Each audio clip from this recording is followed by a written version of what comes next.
Ceci est un livre audio autogénéré par Google. Livre La San Felice, tome 06. Par Alexandre Dumas. Chapitre 100, un grain. On n'a pas oublié qu'après avoir été retenu depuis le 21 jusqu'au 23 janvier dans le port de Naples par les vents contraires, Nelson, profitant d'une forte brise au nord-ouest, avait enfin pu appareiller vers les 3 heures de l'après-midi, et que la flotte anglaise, le même soir, avait disparu dans le crépuscule, à la hauteur de l'île de Capri. Fier de la préférence dont il était l'objet de la part de la reine, Nelson avait tout fait pour reconnaître cette faveur, et depuis 3 jours, lorsque les augustes fugitifs vinrent lui demander l'hospitalité, toutes les dispositions étaient prises à bord du Vanguard pour que cette hospitalité fût la plus confortable possible. Ainsi, tout en conservant pour lui sa chambre de la dunette, Nelson avait fait préparer pour le roi, pour la reine et pour les jeunes princes, la grande chambre des officiers à l'arrière de la batterie haute. Les canons avaient disparu dans des draperies, et chaque intervalle était devenu un appartement orné, avec la plus grande élégance. Les ministres et les courtisans auxquels le roi avait fait l'honneur de les emmener à Palerme, étaient logés, eux, dans le carré des officiers, c'est-à-dire dans la partie de l'entrepont, autour de laquelle sont les cabines. Caracciolo avait fait encore mieux. Il avait cédé son propre appartement au prince royal et à la princesse Clémentine, et le carré des officiers à leur suite. La saute de vent, à l'aide de laquelle Nelson avait pu lever l'ancre, avait eu lieu, comme nous l'avons dit, entre 3 et 4 heures de l'après-midi. Il avait passé, nous parlons du Vendée sud à l'ouest-nord-ouest.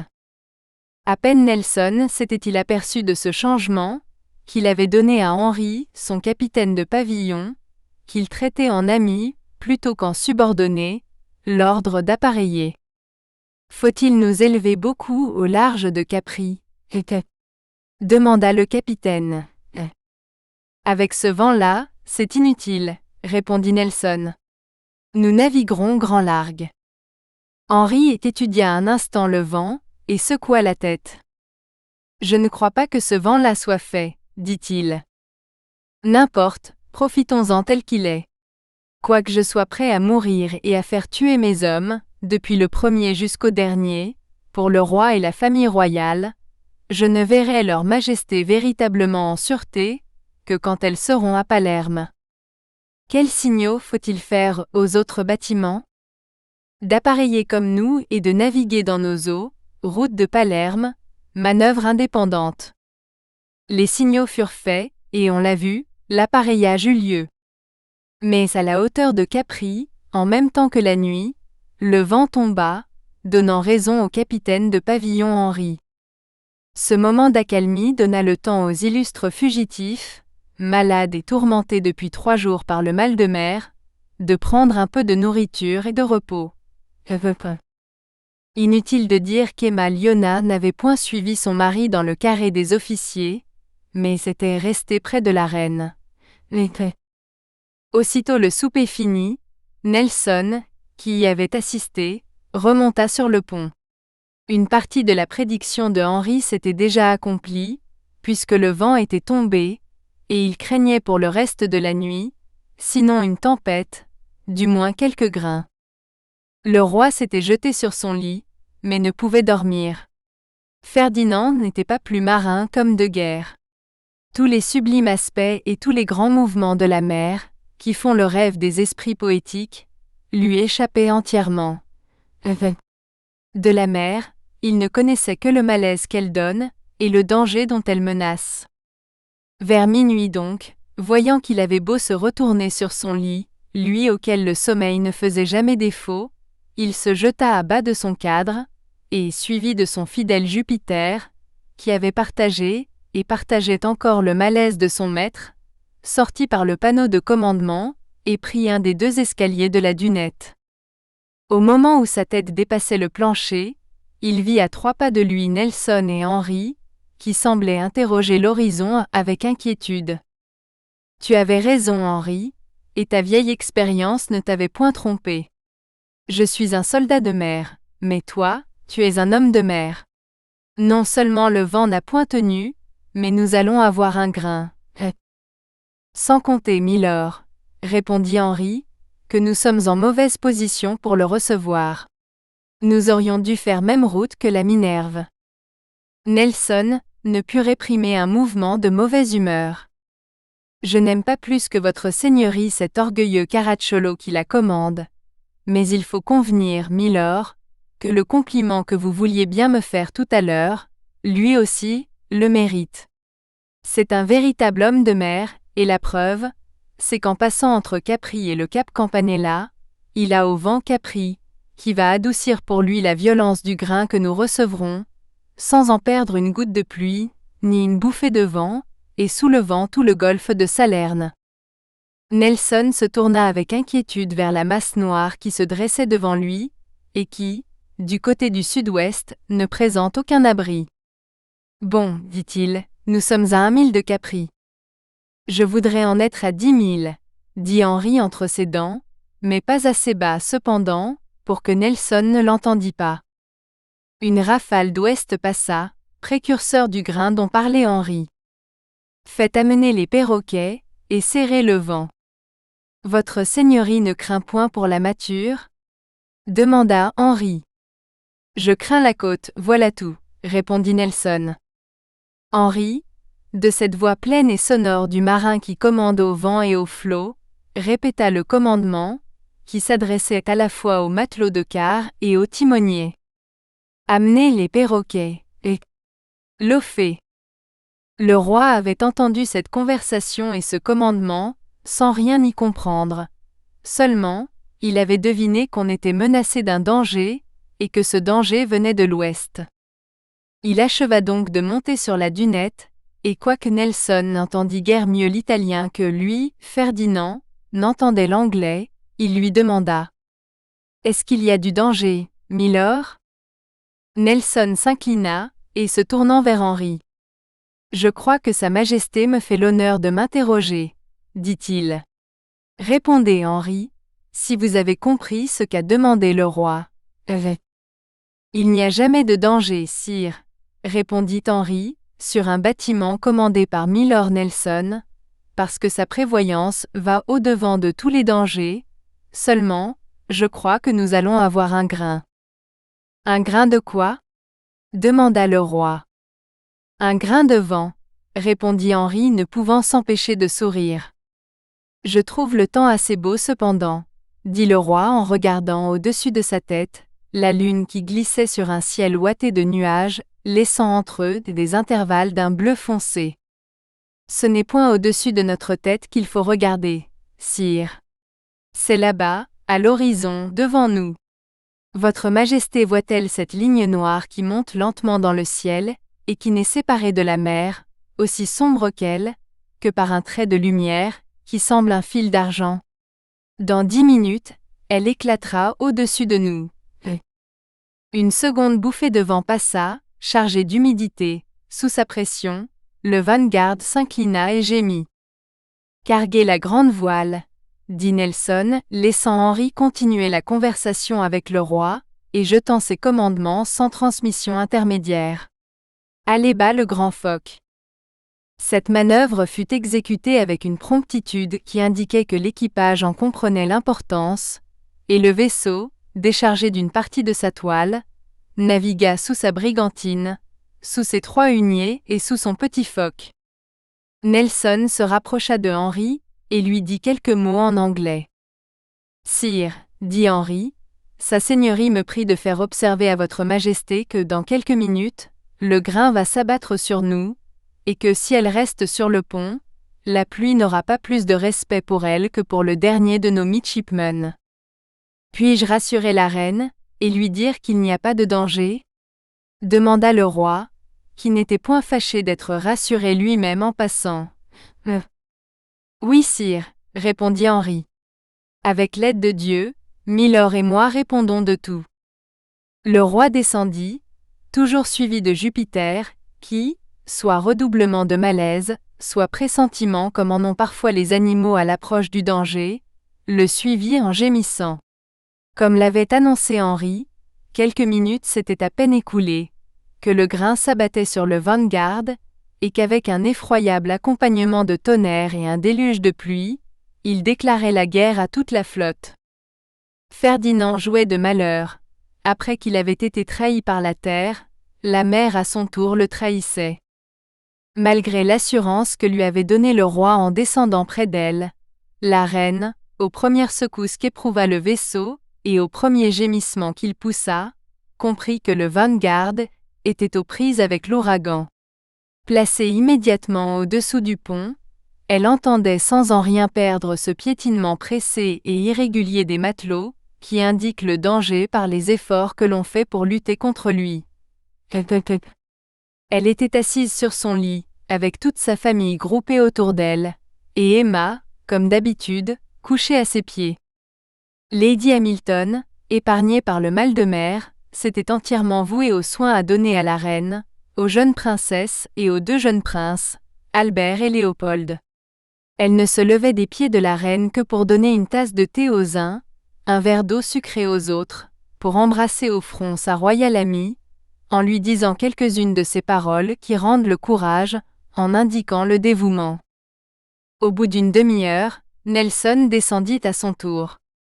Le grain était passé, mais un grain qui n'est parfois qu'un simple accident destiné à épurer le ciel, et parfois aussi l'avant-coureur d'une tempête.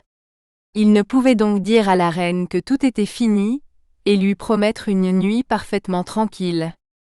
Sur son invitation, il s'assit et prit une tasse de thé.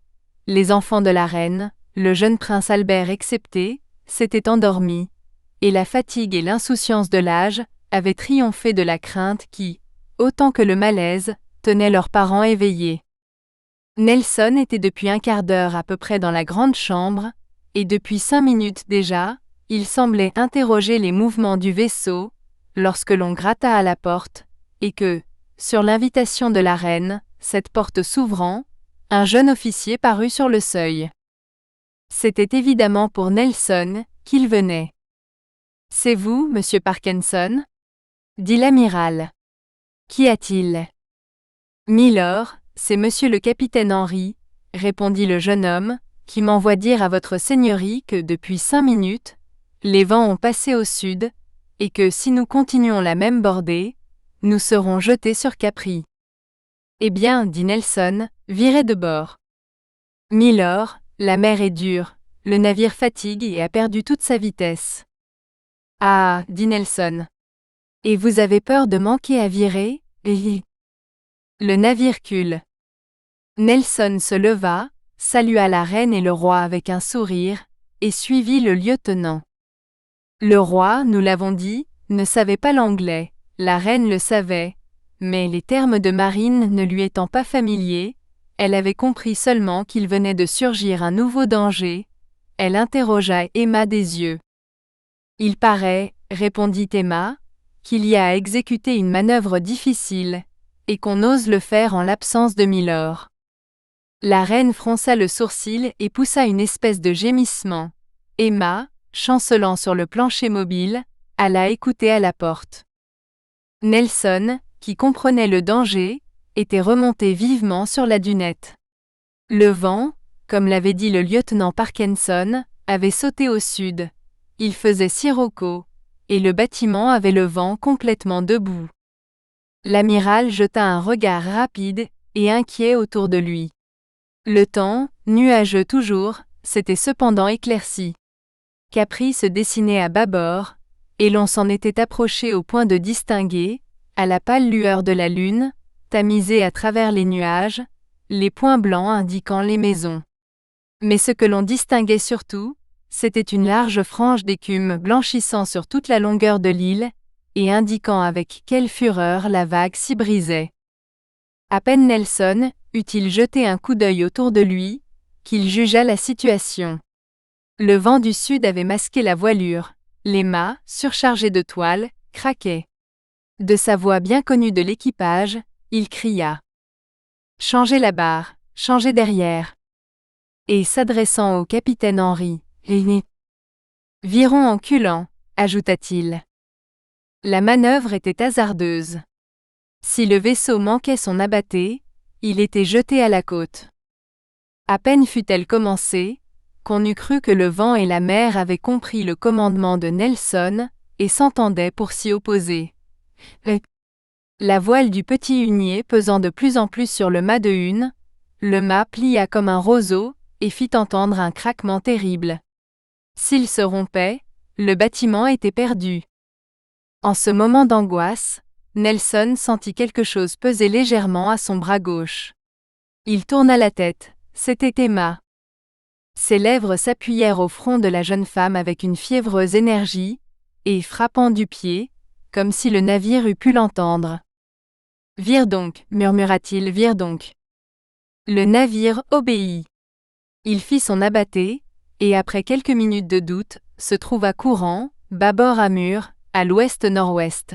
« Bon, » murmura Nelson en respirant, « nous avons maintenant 150 lieues de mer devant nous avant de rencontrer la côte. »« Ma chère Lady Hamilton, » dit une voix, « ayez la bonté de me traduire en italien ce que vient de dire Milord. » Cette voix était celle du roi, qui, ayant vu sortir Emma, l'avait suivie, et derrière elle, était monté sur la dunette.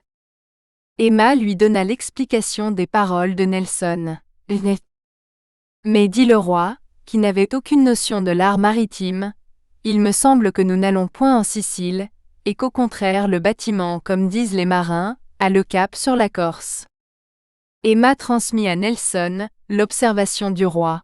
« Sire, » répondit Nelson avec une certaine impatience, « nous nous élevons au vent pour courir des bordées, et si Sa Majesté me fait l'honneur de rester sur la dunette, elle va, dans 20 minutes, nous voir virer de bord et rattraper le temps et le chemin que nous avons perdus. »« Virer de bord ? Oui, je comprends, » dit le roi, « c'est faire ce que vous venez de faire tout à l'heure. Mais, est-ce que vous ne pourriez pas virer de bord un peu moins souvent ? Tout à l'heure, il m'a semblé que vous m'arrachiez l'âme. Sire, si nous étions dans l'Atlantique et que, vent debout, j'allasse des Açores à Rio de Janeiro, je ferais, pour épargner à votre Majesté une indisposition à laquelle je suis sujet moi-même, et que par conséquent je connais, des virements de bord de 60 et de 80 000.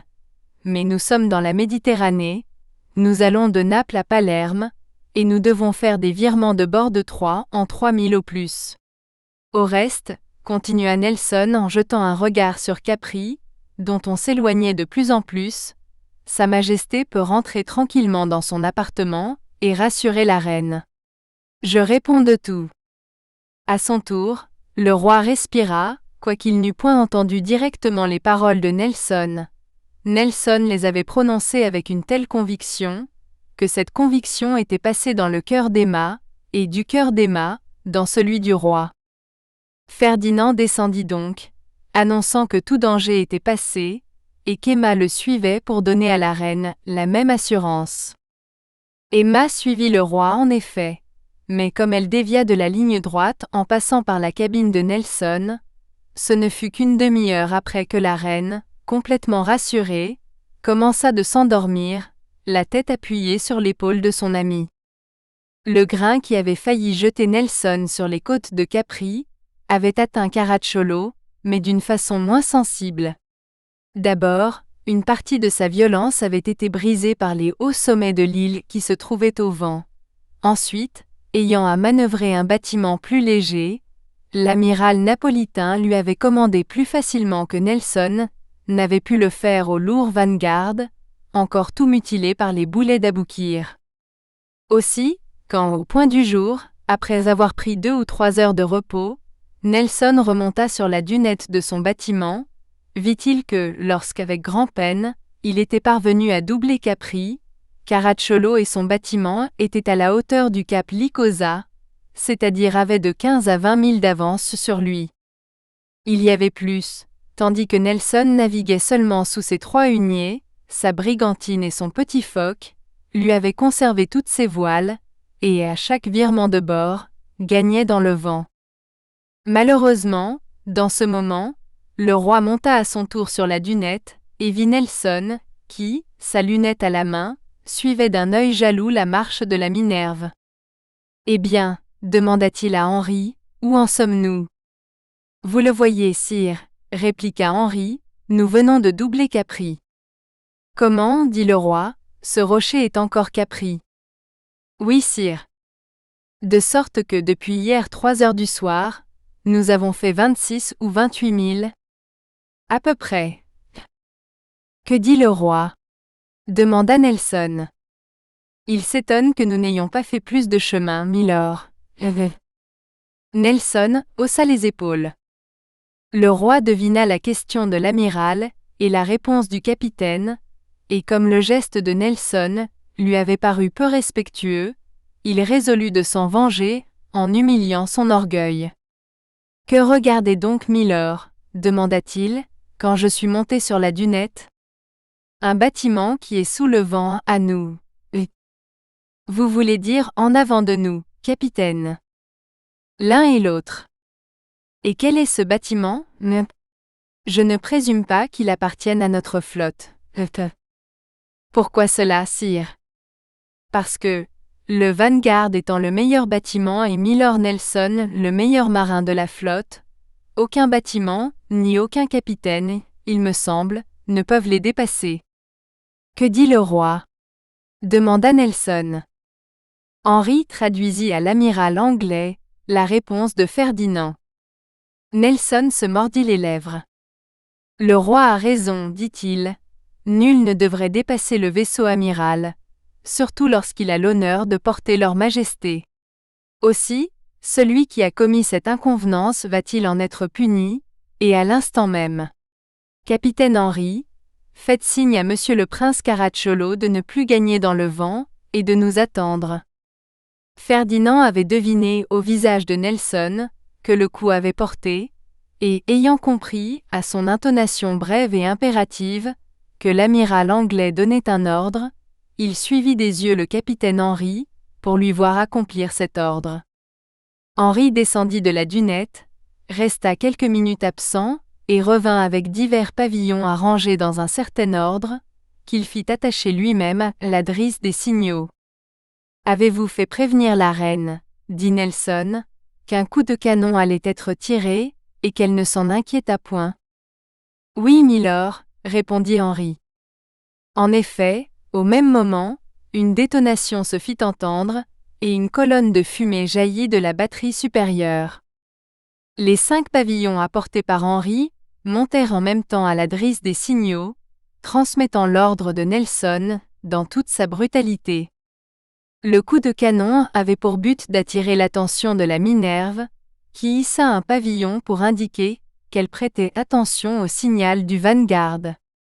Mais quelque effet que produisit sur lui la vue des signaux, Caracciolo ne s'empressa pas moins d'obéir. Il amena ses perroquets, cargua sa misaine et sa grande voile, et tint ses voiles en ralingue. Nelson, la lunette à la main, suivait la manœuvre ordonnée par lui. Il vit les voiles de la Minerve fazier, la brigantine et le forecastle restèrent pleins, et la frégate perdit les 3/4 de sa vitesse, tandis qu'au contraire Nelson, voyant une espèce d'accalmie dans le temps, fit hisser toutes ses voiles, jusqu'à celle de perroquet. En quelques heures, le Vanguard eut rattrapé son avantage sur la Minerve. Ce fut alors seulement que celle-ci remit du vent dans ses voiles. Mais quoique, à son tour, Caracciolo ne navigua plus que sous ses huniers, sa brigantine et son foc, tout en se tenant d'1/4 de mille en arrière du Vanguard, il ne perdit pas un pouce de terrain sur le lourd colosse chargé de toutes ses voiles. Fin du chapitre. Chapitre 101, la tempête.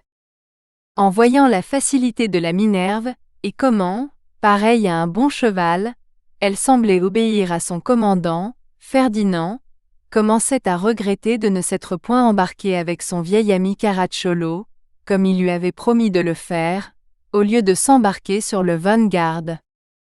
Il descendit dans la grande chambre, et trouva la reine et les jeunes princesses assez calmes. Depuis le jour venu, elles avaient pris quelque repos. Le jeune prince Albert seul, délicat de santé, avait été atteint de vomissements, et était couché sur la poitrine d'Emma Liona, qui, admirable dans son dévouement, n'avait pas pris un instant de repos, et ne s'était occupé que de la reine et de ses enfants. On courut des bordées toute la journée. Seulement, les bordées devenaient d'autant plus fatigantes que la mer était devenue plus dure. À chaque virement de bord, les souffrances du jeune prince redoublaient. Vers 3 heures de l'après-midi, Emma Liona monta sur le pont. Il ne fallait pas moins que sa présence pour dérider le front de Nelson. Elle venait lui dire que le prince était très mal, et que la reine faisait demander s'il n'y avait pas moyen d'atterrir quelque part, ou de changer de route. On était à la hauteur d'Amantea, à peu près. On pouvait relâcher dans le golfe de Sainte-Euphémie. Mais que penserait Caracciolo? Que le Vanguard n'avait pas pu tenir la mer, et que Nelson, ce vainqueur des hommes, avait été à son tour vaincu par la mer. Ces désastres maritimes étaient célèbres, presque à l'égal de ses victoires. Il y avait 1 mois à peine que dans le golfe de Lion, son bâtiment, dans un coup de vent, avait été démâté de ses 3 mâts, et était rentré dans le port de Cagliari rasé comme un ponton, à la remorque d'un autre de ses bâtiments, moins endommagé que lui. Il interrogea l'horizon avec cet œil profond du marin, à qui tous les signes du danger sont connus. Le temps n'était point rassurant. Le soleil, perdu dans les nuages, qu'il teignait à grand-peine d'une lueur jaunâtre, s'affaissait lentement à l'occident, en coupant le ciel de ces irradiations qui annoncent du vent pour le lendemain, et qui font dire aux pilotes « Gare à nous, le soleil est affourché sur ses ancres ». Le Stromboli, que l'on commençait d'entendre gronder dans le lointain, était complètement perdu, ainsi que l'archipel d'îles au-dessus desquelles il s'élève, dans une masse de vapeur qui semblait flotter sur la mer et venir au-devant des fugitifs. Du côté opposé, c'est-à-dire vers le nord, le temps était assez dégagé, mais aussi loin que l'œil pouvait s'étendre, on ne voyait d'autres bâtiments que la Minerve, qui, opérant exactement les mêmes évolutions que le Vanguard, semblait son ombre. Les autres vaisseaux, profitant de la permission donnée par Nelson, manœuvre indépendante, ou s'étaient abrités dans le port de Castellamare, ou, prenant la bordée de l'ouest, s'étaient réfugiés dans la haute mer. Si le vent tenait, et que l'on continua de faire route sur Palerme, il fallait courir des bordées toute la nuit, et probablement toute la journée du lendemain. C'était encore 2 ou 3 jours de mer à subir, et Lady Hamilton affirmait que le jeune prince ne pouvait les supporter. Si, au contraire, le même vent tenait, et que l'on mit le cap sur Messine, comme on naviguait avec du largue, on pouvait, en profitant du courant, malgré le vent contraire, entrer dans le port pendant la nuit. En agissant ainsi, Nelson ne relâchait point, il obéissait à un ordre du roi. Aussi se décida-t-il pour Messine. Henri, dit-il, faites signal à la Minerve. Lequel? Il y eut un moment de silence. Nelson réfléchissait dans quels termes l'ordre devait être donné pour sauvegarder son amour-propre. Le roi donne l'ordre au Vanguard, dit-il, de se porter sur Messine. La Minerve peut continuer sa route vers Palerme. Au bout de 5 minutes, l'ordre était transmis. Caracciolo répondit qu'il allait obéir. Nelson n'eut qu'à ouvrir très légèrement sa voilure pour prendre de largue, ce que le vent du sud pouvait en donner, et le timonier reçut l'ordre de mettre le cap de manière à avoir Salina au vent, et à passer entre Panaria et Lipari. Si le temps était trop mauvais, débarrassé qu'il était du contrôle de Caracciolo, Nelson se réfugiait dans le golfe de Sainte-Euphémie. Cet ordre donné, Nelson jeta un dernier regard sur la Minerve, qui, sur cette mer houleuse, continuait à courir ses bordées avec la légèreté d'un oiseau, et laissant la garde du bâtiment à Henri, il descendit à la grande chambre où le dîner était servi. Personne n'y avait fait honneur, pas même le roi Ferdinand, si grand mangeur qu'il fût. Le mal de mer d'abord, puis une sourde et constante inquiétude, avait suspendu chez lui les sollicitations de l'appétit. Cependant, comme d'habitude, la vue de Nelson rassura les illustres fugitifs, et tout le monde se rapprocha de la table, excepté Emma Liona et le jeune prince, dont les vomissements redoublaient de violence et prenaient un caractère inquiétant. 2 fois le chirurgien du bord, le docteur... Nous espérons que vous avez apprécié cet aperçu. Pour continuer à écouter ce livre audio sur Google Play Livres, utilisez le lien dans la description de la vidéo.